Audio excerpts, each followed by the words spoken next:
Okay, so we're going to start Perek Lamed Shar Daled. Okay, so Perek Chav Tes was the theme of Perek Chav Tes was the differentiation between mitzvah and Torah, which was really a continuation of this theme for a few prokim now. And Perek Chav Tes was more along the lines of things that are familiar to us. He went off on the Chazal that says Ner mitzvah v'Torah or, that the mitzvah is compared to a candle and Torah is compared to light. And the basic idea was that mitzvah is localized. It's a local kedusha, right? Why is it local kedusha? Because each mitzvah is parallel to one of the 248 limbs and 365 sinews, which is altogether 613 mitzvahs, parallel to what he called shir koma, which is the picture of this world as being a big man, right? The world is a large man, a man is a small world, right? So the 613 commandments, they're all parallel to one part of this creation. And when a person does the commandment, he is mesala, he elevates one part of the creation. While the Torah represents the totality of light and the entire creation, and so that's why ner mitzvah Torah or, right? So Torah is all-encompassing. It's all healing, as he said in the previous chapter, right? And he's continuing with that theme in this chapter. But he says over here an amazing, very interesting thing. So let's see. V'oid zois yisera Torah kadoisha. Now, in addition to this, is the Torah has an additional element to it. Be'isran or b'tosefes kedusha, in the additional light and the addition of kedusha, gamal kol mitzvahs kulam biyachin, even over all of the mitzvahs together. Okay, so the kedusha of Torah is higher than all of the combined 613 commandments. Now listen to this: shigam emkiyim ha'odem kol ha'tareg mitzvahs, that even if a person accomplished all of the 613 commandments, kulan, all of them b'shleimus, in perfection, ha'amiti karoi, in true perfection as proper, b'chol prateim, in every detail, v'diktukeim, in every minutiae, u'b'kavona v'tahara kedusha, and with full intent, with purity and holiness, right? So this person is a tzaddik yesod olam. He accomplished all of the 613 commandments in every single prat, in every single detail. So what could be possibly greater than this, right? Asher oz naseh ha'odam kuloi, so he completed this entire totality of man, this shir koima, b'chol evorov, so this man completely sanctified all of his limbs, uprokov, in his parts, v'kol kochosav, in all of his forces and energies, mirkova gemura, so he became a complete chariot, right? Shetishre alehem ha'kedusha elyoina shel hamitzvos kula, in order to receive the holy kedusha of all of the commandments, right? So the totality of mitzvahs in their most perfect way of accomplishment, right? Im kol zeh, still in all, ein eirech v'dim lein klal.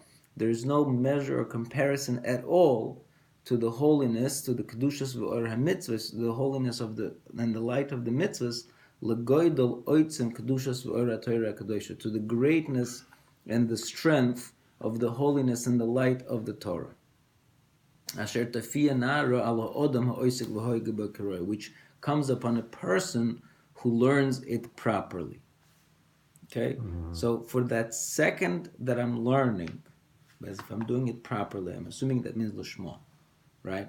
If I'm learning the Shema, and again, he's properly with Yiras Hashem, with all of the prerequisites that the Torah requires, so at that moment, the light that a person gets from learning Torah is more significant than someone who accomplished all of the commandments in their totality, in all of their particulars and details. I mean, that's pretty serious. That's pretty serious. That is pretty serious. So let's see. I mean, it sounds a little bit crazy, actually. So let's see what he says. Kireishis darko b'kodesh, because the beginning of the Torah was way in holiness. Hu hagbei l'mayla mishoresh hagdusha v'or ha'elyon shel hamitzvos kulan yachad. Right. So the source of the Torah is hagbei l'mayla, is significantly higher. Maila, again, mishoresh hagdusha, from the source of the kedusha, the Or HaElyon, and the lofty light of all of the mitzvahs combined. Right? So again, as the idea is that the Torah begins way before anything physical occurs. Right? Mitzvahs incorporate with them in them that there's this physical world, right? And you're going to do something in the physical world that Hashem wants you to do, right? Mm-hmm. So the mitzvahs, they incorporate this lower level of creation into their fulfillment.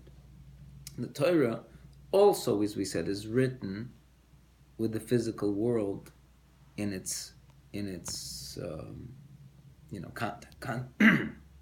content, but the source of the Torah begins before the physical world. The source of the mitzvahs, it sounds like, they begin, again, we'll qualify that a little bit later, but they begin with, a person already on this stage, in this world. Mm-hmm. Okay, let's continue a little more. This is what they say in the Pirkei Avos. That the Torah, the person who learns the Torah Lishmo, the Torah lifts him and lifts him up al kol ha'maasim, over all of the creations, or all of deeds. Right. So the simple meaning of the Mishnah is that the Torah lifts him above all creations, mm-hmm. But he's learning it differently. He's learning Hainu. What this means is al kol maaseh hamitzvos kulan. When it means that the Torah raises a person above all actions, which includes all possible actions, even all of the mitzvah actions together. So the Torah raises him above all of that. Okay, all of the mitzvahs together, einon shavois, do not equal ledover echad min haTorah, from one word of the Torah. Okay, so this Chazal, till now, he was you could have said he was stretching it. But this Yerushalmi, which, I don't have it inside, is black and white. It says that all of the mitzvahs do not equal even one word of Torah. Okay, and we'll see how he explains it more. Okay, v'gam ki kedushas v'ora mitzvah. Now, even though the holiness and the light of the mitzvah, asher tashkin oiro al ois, I'm sorry, not even though. V'gam, and also, we see that kedushas v'ora mitzvah, that the holiness and the light of the mitzvah, asher tashkin oiro al oisoi hadover v'achefetz, which rests its light upon some object, asher boi v'al yodoi ta'osei ha-mitzvah, through which this mitzvah shall be performed. Let's say lulav, right? You take a palm branch, you're going to shake it. Now this object became a vehicle for performance of this mitzvah. Eina shoyre aleim rak lefi shaitoi. The kedusha of the mitzvah only rests upon these objects only lefi shaitoi, only for a moment. Be'ez she'ha-mitzvah nases b'hem, at the moment that the person is doing the mitzvah with them. Aval achar she'naseh b'hen mitzvosim, but after the mitzvah was completed, right? Hakadusha v'ha'oir, the kedusha and the light, mis'ale, it goes up, u'mistalek mehem teikaf, it instantly removes from them. V'nishar kevirishoyno, and this palm branch was well as a lulav, after Sukkot goes back to being a palm branch.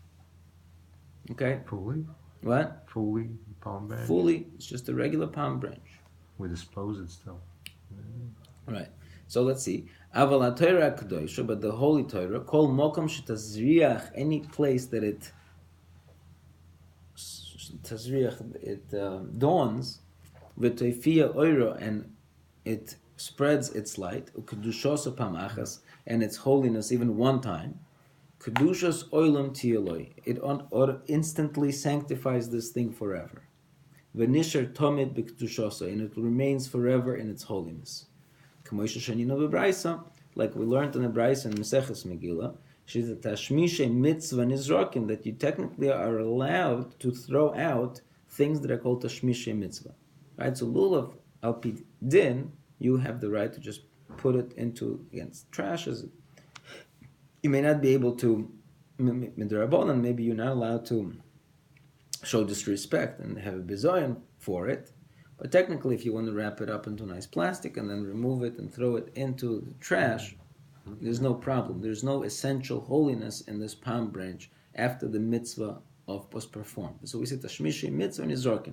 The things that was used for a mitzvah, nizorkin, they're allowed to be thrown out. Right? V'tashmishe la'achar shenasa mitzvos, and after the mitzvah was done with them. V'tashmishe kedusha nignozim, but what we call tashmishe kedusha, something that was used for holiness, nignozim, those things need to be hidden or buried, right? V'lechein monoshom, and therefore they include over there tashmishe tefillin umizuzois, things that were used for tefillin. So even the batim of tefillin, right? It's just leather that you made into batim. You can't throw them out. You have to bury them. And same thing mezuzah. If you have things that was used for mezuzah, you have to bury it, right? They're included in the list of bechlal tashmish kedusha, and something that was used for kedusha. So not only the Torah itself is called a tashmish kedusha because it's the vehicle for your Torah, right? You wrote the Torah on it, so it becomes a tashmish kedusha. Even the mantle, right, that you put over it is now considered tashmish kedusha. The holiness of the Torah spread onto anything that was used as part of the Torah, right? Why? So why is tashmish? Why are these batim? Why are these leather housings holy? So machnas sheparshios haTorah, because of the parshios of the Torah shehoyu menachim b'soichem pamachas, that were once placed into these tefillin, right? So the Sofer made this batim, he put the parchment once, closed them up, okay, now it became tefillin. Later he undid it. At that point, as soon as he placed those parshios there for use, then that becomes tashmish kedusha, and the holiness is forever, right? So you see what he's saying is, you see there's a huge difference between the light of the mitzvah and the way it kind of permeates or does not permeate the object, and the light of Torah, which is holy, and it completely permeates the object. Right? So, good. Let's continue. So that's his idea, right? So his idea is that mitzvah is like we said from previous chapters, localized, and it's also temporary, and now he's going to connect the two. Now the rabbis didn't say anything unless they had this inkling from the written Torah, the pasuk. So he's saying, Nefesh HaChaim is saying, I would like to suggest that this halacha, this differentiation between tashmishe mitzvah and tashmishe kedusha, they also stems from this pasuk of ner mitzvah v'Torah. Okay, because the rabbis wouldn't make this distinction unless they found it somewhere in the Torah, and he says this is what v'yesh l'chavin. So I would like to be mechavin to, what's the word? Suggest ki ner mitzvah v'Torah, that they're using this pasuk of ner mitzvah v'Torah, or gam al zeh ha'inyan hanisker, even for this matter as well. Al pi perushim zal hanal v'soita shom, right? It's basically an extension of what they said over there in the Gemara in Soita. Ma ner eina meir elo lefishor, just like the candle only lights for a temporary amount of time. Uma oir meir le'olam, and light lights forever. Right, so we see just like even though over there they're extending that to local impact versus global impact, but the way they set it up is a candle is only temporary, a light is forever. So he says that's the same idea that like what he's saying over here. So even though v'heim osu. Even though over there they extend the idea of temporary versus eternal onto protection of a person, right? But we can also explain it that it should hint that it should also explain the difference between HaTorah HaKadosh mitzvahs Hamavor B'Braisa the Megillah. As the difference between the Torah and mitzvahs in regards to this halacha of the Braisa of Megillah, that one is a permanent kedusha and the other one is a temporary kedusha. Okay? I don't know if I'm being clear, but basically what he is saying is that, right, the Gemara says over there, Ner mitzvah v'Torah or. And the first thing that the Gemara says, Ner is temporary, Torah is forever. Then the Gemara says and applies that idea of temporary versus forever to protection. Mitzvah protects, let's call it locally, Torah protects globally. But he's saying is that that was the chiddush that the Gemara was making over there. The Gemara did not speak out the basic chiddush, which connects to this brayso over here, that the object is that mitzvah sanctifies temporarily, while the object that the Torah sanctifies eternally. Okay, so he's saying that chiddush the Gemara over there didn't speak out because it was kind of self-understood. How do I know that it was self-understood? Because we see that there is differentiation like that in halacha between objects of mitzvah and objects of Torah. So it must be, where did they must have a source for it. It's logical, since they use this lotion of temporary and forever, that's the source is that same pasuk of ner mitzvah v'Torah or. That is what he is suggesting. Okay? V'la'oid, and not only that, ela shegam oisa hakadusha v'chiyuson v'oiron shala mitzvahs. Okay, so this is the key point, I think. V'la'oid, not only that, ela shegam oisa hakadusha, the holiness that the mitzvah accomplishes, v'chiyuson v'oiron shala mitzvahs, and the life force of each and every mitzvah, shemekatshim u'mechayim l'ha'odam u'mekaymam, that they do elevate and they do sanctify and they do give life to the person that fulfills this mitzvah, like we said before, that every mitzvah that a person does, that particular aver, that particular limb, the particular sin gets sanctified. The source of that sanctification, hu nilkach, is taken from v'nishpa, and is flowing from rak mikudushosa v'oira shel haTorah kadosha, only from the holiness and the light of the Torah. Ki ha-mitzvah leis la megarmei shum chiyus u'kedusha v'or klal. Really, a mitzvah in a vacuum has no kedusha or light of its own. Again, we'll explain exactly what that means. But rak mitzat kedushas oisyois haTorah hakesuvois be'inyan ois mitzvah. The holiness and the light comes from the holiness of the letters that are written in regards to that mitzvah. Okay? So what does that mean? So what that means is that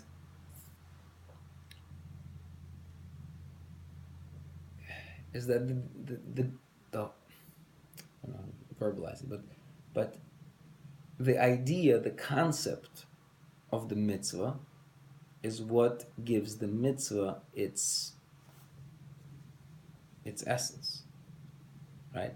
The concept is conceptualized by the words of the Torah, by the ideas that are expressed in the Torah. The mitzvah is only a mitzvah because it's obvious, but he's saying deeper. He's saying that the mitzvah is only a mitzvah because it was described in the Torah as the mitzvah.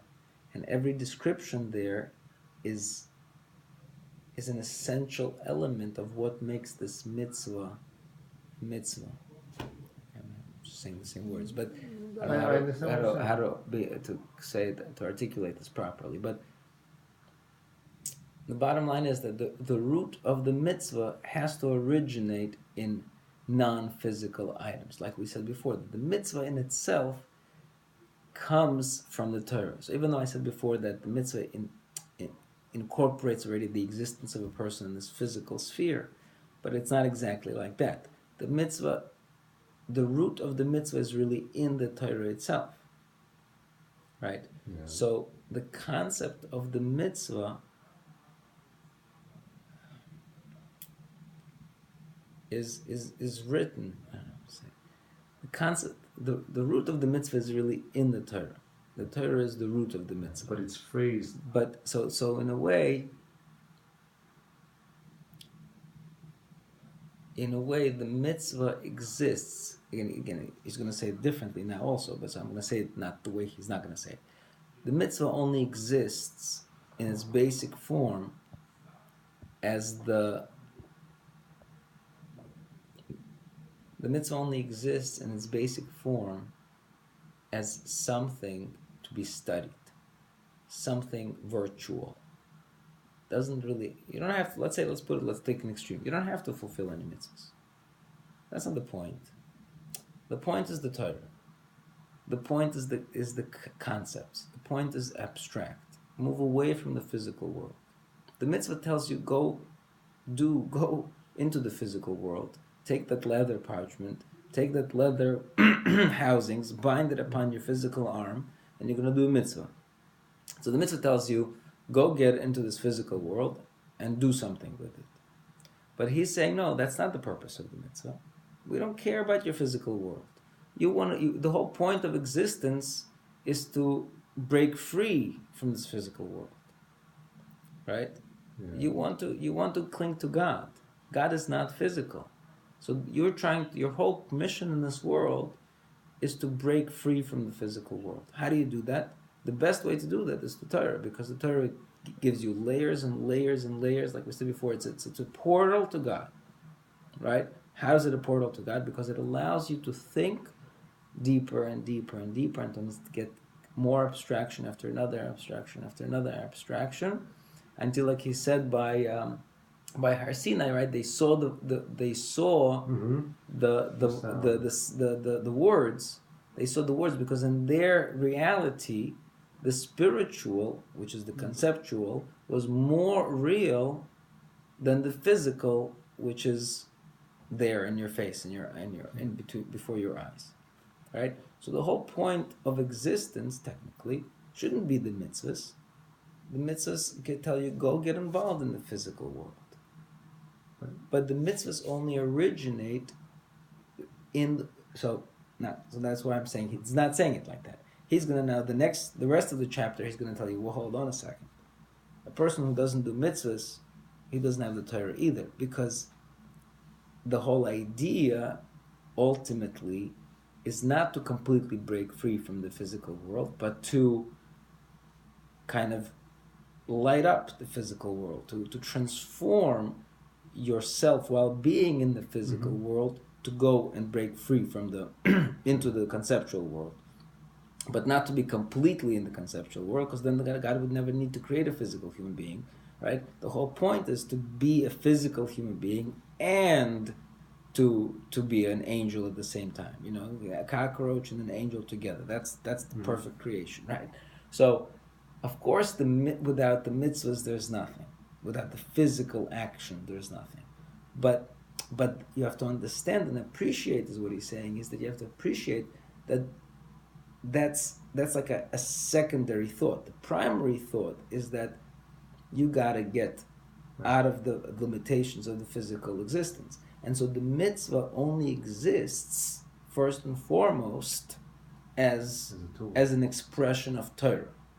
As an expression of Torah. That's where, and so everything that a mitzvah does, or any holiness that a mitzvah has, it is only has that holiness because it is a concept created by the Torah, right? So the conceptual framework of the mitzvah is what gives the physical act its potency. Without the conceptual framework of the mitzvah itself is nothing. It's just another action, right?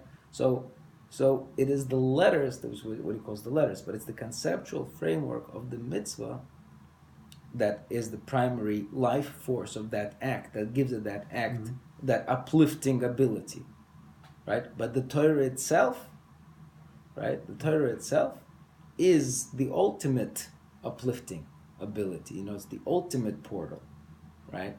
So that's why even one word of the Torah, in its essence, the proper learning, is much higher than any physical action that you're going to do. Right, but it's a noble concept. But now that you said he's going to continue on and say the person who. Right. So let's So see. that this is impossible without him continuing and saying, "Wait a second, but the mitzvahs." Right. Okay. So let's continue. Let's get the full balance of the scales. Right. So let's just finish this paragraph. So first it says v'yesh lechavein. Let me just read these words again. Let me read this whole paragraph again. Actually, v'loy oid, and not only this, ela shagam oisa kedusha. That holiness for chiyusim v'oiron shel mitzvahs and the life force and the light of the mitzvahs shemekachim that sanctify u'mechaim lo ha'odam u'mechaimim and enliven the person that fulfills them hu nilkach it is taken v'nishpa and it is flows out rak mikdushosa v'or shel Torah kadosh only from the holiness and the light of the holy Torah ki mitzvah leis la megarma shum chiyus the mitzvah itself by itself has no life, or kedusha, or holiness, or klal, or light at all. Rak mitzat kedushas oisiyos haTorah ksuves binyan oisay mitzvah. But only from the holiness of the letters of the Torah that that are written describing that mitzvah. Good. V'yesh lechaven gam zeh ha'inyan. So we can also be mechaven, meaning we can also squeeze this idea out. Because of kiner mitzvah v'Torah or also from the same pasuk that ner mitzvah v'Torah or keinyan haner just like a candle she'ein la be'atzma shum or klal the candle itself the body of the candle does not have any light to it at all rak me'or hameir bar it's only once you light the candle and then there is the light from the candle that's what gives it light the candle itself is just a vehicle for the light of the Torah that kindles it, right? So again, so the light of the mitzvah comes from the light of the Torah, like the candle. Okay, so it's a very fitting analogy. Kiner mitzvah Torah, or that the light of the mitzvah comes from the light of the Torah. Even that what we call the temporary light, it originates from the global light of the Torah. So good. Now he says, Vaday, now certainly, Shagam ha'esek b'Torah levad, if a person only learns Torah, b'li kiyum ha'mitzvahs klal, without fulfilling the mitzvahs at all, chas v'sholom, gam kein ein klum, that's also nothing. Okay? K'moy shomer Rabbi Seinu Zal, kol ha'omer ein loy ela Torah, somebody who says, by me there is nothing but Torah, af Torah ein loy, even Torah he doesn't have. Right? Somebody who says, I have nothing but Torah, has no Torah either. Right? When we Perek Beis the Brachos, and we say in Perek Beis of Brachos, Meraglo bepumei de Rava, there was a habitual saying in the mouth of Rava, Tachlis Chachma, what is the goal of wisdom? Tshuva ma'asim tovim, tshuva and good deeds. It shouldn't have a person who reads and he learns, but then he kicks his father and his Rabbi, etc. And then the Gemara, how does he know this? Because the pasuk doesn't say to their learners, but to their doers. Right? Which pasuk is he referring to? He's referring to the pasuk Reishis Chacham Yiras Hashem.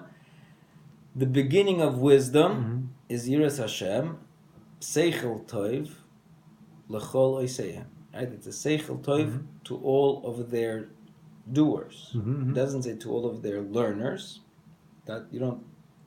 It's a Seichel Tov not to the learners of the mitzvahs, but to the doers of the mitzvahs. So we see that the Reishis Chachma, which is Yiras Hashem, is L'oiseihem to those that do the mitzvahs. Right? Let's continue. Again, we'll get a few more sources. Anybody who knows the entire Torah and doesn't fulfill it, it's better for him that he should have never gotten into this world.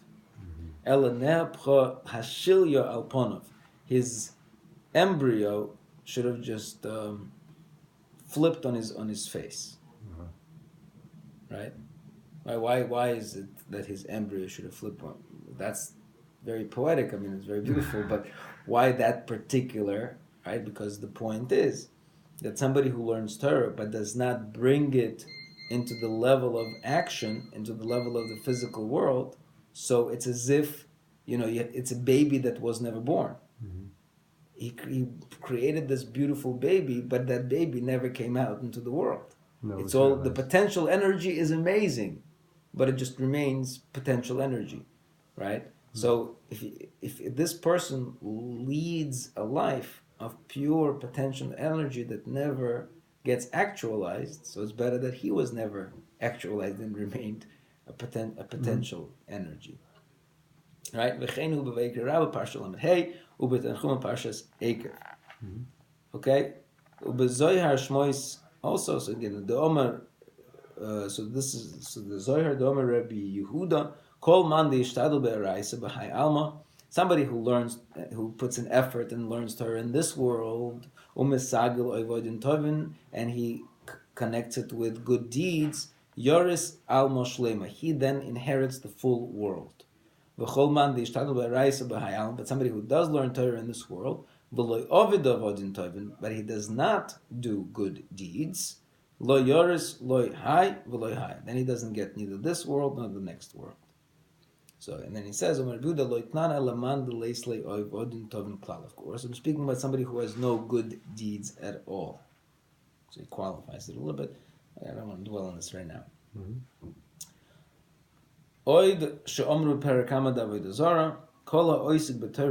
Somebody who is involved in Torah only, he is similar to somebody to whom there is no God. Okay, so what do I mean there's no God? I'm learning God's Torah. Right? I'm learning God's Torah. This thing that connects this portal to God, I am learning it. But if I'm only learning God's Torah, it appears as if I have no God. Okay? Right, because it's very theoretical. Let's see. Kibilti kima mitzvahs. So now he says, Kibilti kima mitzvahs. For without the fulfillment of the mitzvahs, ein dover, there is nothing, b'ma lihis aches, to which to grasp ulis kasher boy or Torah, that and to bind this light of the Torah. This light of the Torah that this person collected has no kiyum. It was never planted. It's not rooted in anything. Lishresh olov this kind boy, that it should rest on it and remain in it. Kedimyon ha'or b'loy psila, and it then is compared to a light without the wick. Right? A light without the wick is also nothing. Amnam atzmos ha'or mekabelas ha'mitzvah, but however, at the end of it all, that mitzvah, the etzem light, where does it come from? From the light of the Torah that are written regarding it. So basically, at the end, right, again, it all comes down to this beautiful mashal of ner mitzvah v'Torah or. That ner mitzvah v'Torah or. The idea is, right, there's a partnership here. There is a candle, which is dead. There is a light, which is potential. And the only way that it could coexist if they meet, if they give each other what they need, right? With the psila, with the wick, right? The wick, without the wick and the candle, there is nothing. It's all potential. Without the without the light, it's just dead. It's just dead. So it is, of course, ultimately, of course, you need both. You need the mitzvah and you need the Torah. We're not redefining Judaism over here. Mm-hmm. But what he's saying is you do have to appreciate that there is a conceptual reality that gives everything its life, right? Mm-hmm. And then there's a prerequisite, there's a tanai, there's a condition that that light needs to be brought into this physical world. But the light comes from the non-physical reality, while the mitzvah is more connected to the physical reality. Okay, let's just finish this parak. we have time? Let's just finish this paragraph. V'zeh omru b'pirkei Torah, and this is what they said in the chapters of Torah, meaning Pirkei Avos. Gedoyla Torah she'hinaysenas chaim lo'isel. Great is Torah because it gives light to those that do it, right? To those that achieve it. V'lo omar again lamdeho. It doesn't say to those that learn it. V'lo oilo askeho, or those that are involved in it. Ela le'oiseho gives light to those that take action, right? V'rotzu means to say she'aTorah hi hanaysenes chayei ad u'kedusha. The Torah provides the eternal life and the kedusha gam le'oisei hamitzvos haksuvis b'soicha, even to those that accomplish the mitzvahs that are written in it. V'lechein onu b'tanchum v'chukoisai she'afim hu tzadik, even though he's a tzadik ve'eino oisik b'Torah ein b'yodei klum, he's got nothing. V'atam b'zeh gam kein she'nizbar le'el. And again, the reason for this all boils down to what we said before: she'amitzvahs b'mekor shorshon, the mitzvahs in their original source root, kshurois v'tluyois, they're bound and they are they're connected. B'sidur pirkei hamerkava ha'olamis v'koiches ha'olyonim, to the arrangement of the chariot and the worlds and the forces that are above. But the root source of the Torah is significantly higher, above and beyond all of the worlds and all of the forces that exist. And it is also the thing that infuses even the inner core of all of these things. And they take from it, they receive from the Torah their essential life force, and the flow of their holiness. Therefore, it provides the chiyus, the life force, to all of the commandments. Okay? So this was, again, I think, a very powerful chapter. A very powerful chapter, and it told us basically that, again, it boils down to this idea that he said in the end, that everything stems from the Torah. The Torah is so elevated, it's so intimately connected to the infinite Creator, that everything else is automatically secondary to it. So what he's highlighted for us is even a person who does all of the commandments, every single one of them, all 613, with purity, with kavanah, with intent, with all of the particulars and every detail, with Mesiras Nefesh, with whatever you want to call it, right? All of that is still not on the same level of a person, a regular person, learning Torah. That light, that portal, that connection is significantly much higher than everything, because a person taps into that original source of that Torah.